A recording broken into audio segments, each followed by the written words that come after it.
and it deals in many international markets, sustainability at the core of what they're doing. Pat Neville from Quilta, they'll be up in a few minutes as part of a panel discussion, and we'll also have a presentation by one of the great supporters of the Irish travel industry over many, many years, Antonio Martin from Andalusia.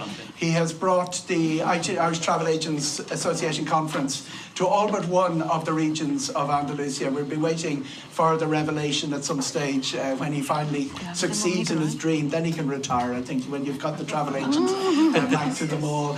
But first of all, our keynote speaker of the afternoon, huge pleasure to welcome Donal Moriarty. He is of Aer Lingus. Pretty much central to everything that's going on in Aer Lingus. He's the COO. There's a line in the new Bridget Jones movie. Has anyone seen the new Bridget Jones movie? Where one of her friends is a C something O. She's not quite sure, but it's very important. We know when you've got a COO. So.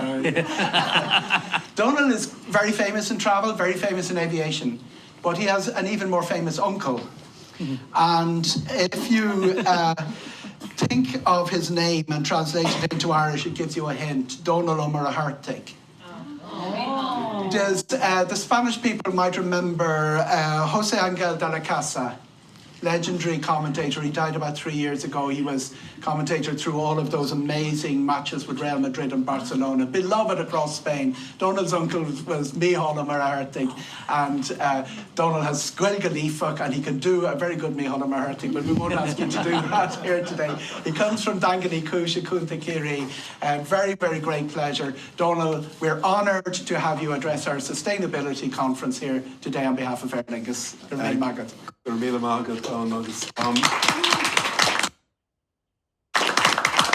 Come on up with bitchugs the Hakaino and chance from there. So I'm going to tell you a little bit about Aer Lingus and Aer Lingus's connection to Spain and the importance of Spain as a market for Aer Lingus. It's our third largest country market. I'm going to let everyone guess what the number 1 and 2 are. I'm not going to mention them, but it's a very important market for Aer Lingus. If anybody's got any questions about it, my colleague Jenny Rafter is in the audience.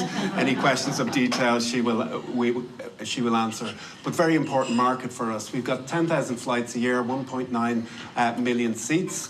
We've launched new routes during the course of this year, and overall we have 17 routes, 12 destinations. I would like to point out to Eoghan, he mentioned something about lack of connectivity to northern Spain. I'd like to point out Santiago de Compostela and Bilbao there. I believe they're in northern Spain. So just to be clear about the scope of our network in northern Spain.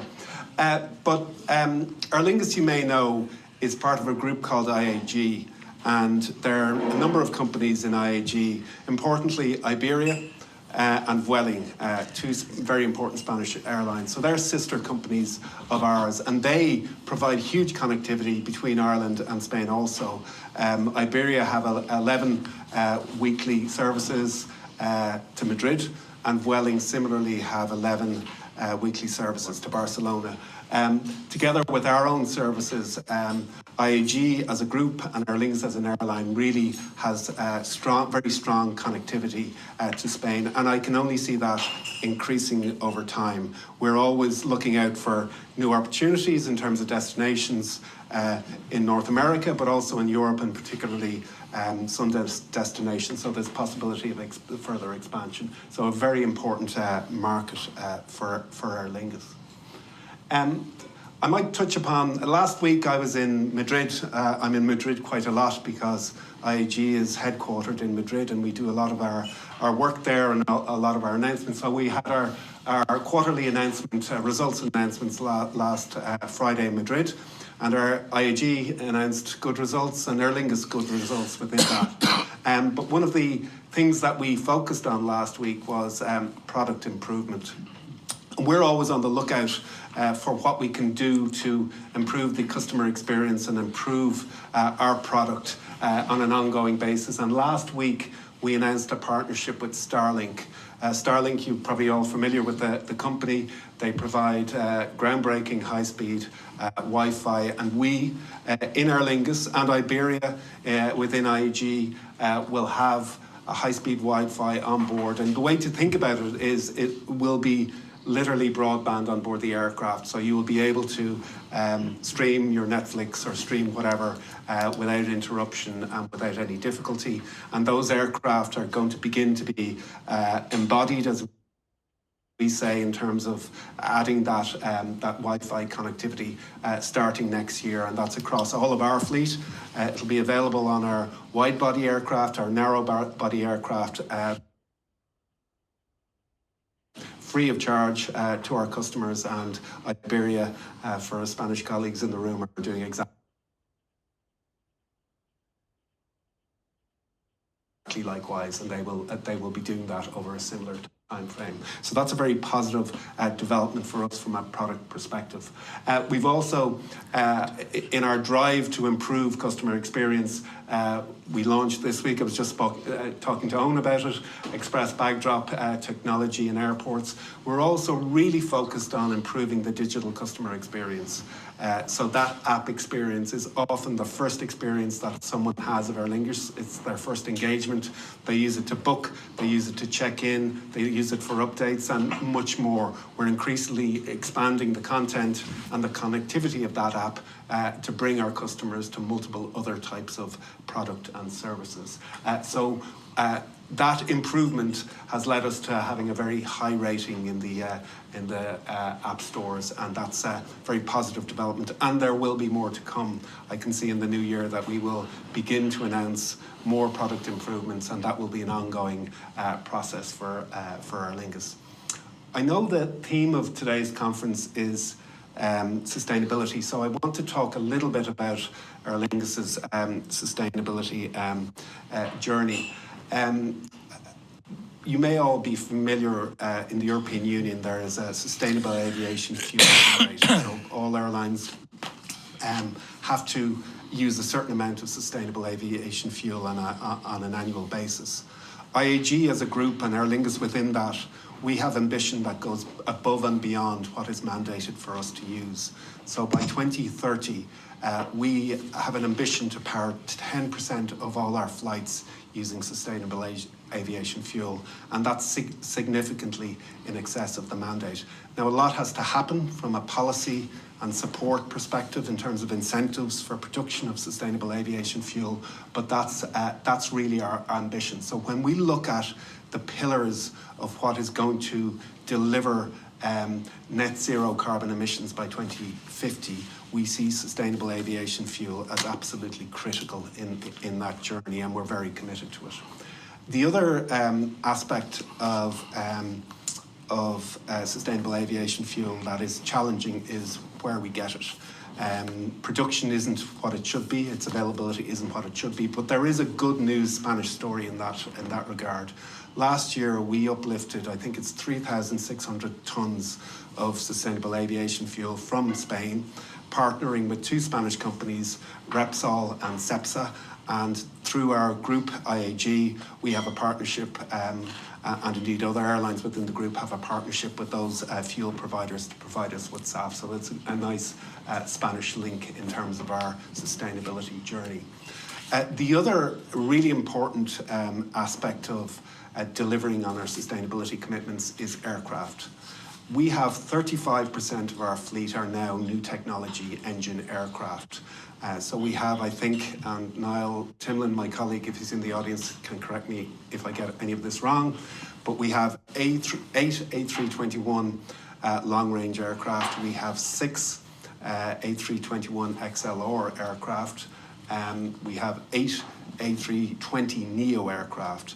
And all of those aircraft have new technology engines, and they're 20% less carbon emitting than predecessor engines. So that's a massive leap, and that's a key use of new technology is key to delivering on that net zero emission by 2050. And we have huge ambition to replace and expand our fleet with new technology aircraft. Earlier this summer, we announced at an IAG level 21 A330-900 aircraft that will be coming into the group's fleet from 2029 onwards. So we have a little bit of friendly competition with our colleagues in Iberia to get our hands on some of those aircraft. But that's a healthy and positive competition because it improves the efficiency of the group and the efficiency of each of the airlines within the group. So in Aer Lingus, I suppose to summarise on the sustainability aspects, we're hugely committed to it, but we're very conscious that a lot has to happen at a national government level and at a European Union level for us to deliver on that ambition over the next number of years. I'm conscious of my time and I'm probably up, but I would like to thank everybody for the opportunity to speak. I'd like to ask you to have a chat with myself, Jenny or Niall at any time afterwards. And as I say, all hard questions are to my colleagues. Thank you very much. I have one hard question to you. You have a sustainability department in Aer Lingus. You were one of the first airlines in Europe to set up an entire department, and that shows your commitment. Absolutely, and it sits within my department. It's small but very focused. The sustainability challenge in IAG is taken tremendously seriously.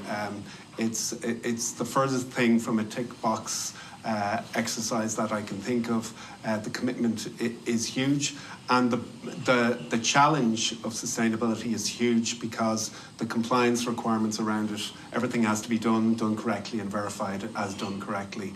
But yes, the commitment is palpable. And changing probably by the month almost. Absolutely. Great. Donal, Umar, a heartache. Gurmila Marga.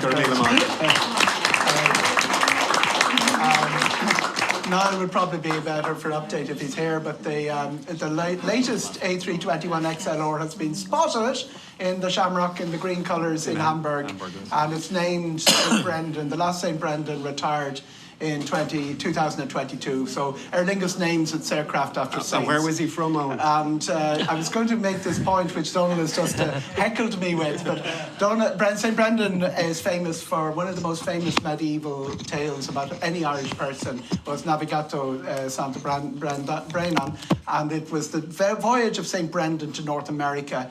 And he set off from a little bay which is about 3.5 kilometres away from where Donal grew up. So St. Brendan set off his epic journey from the same place that Donal Moriarty did. So there we are. That's around bringing my Aer Lingus tale.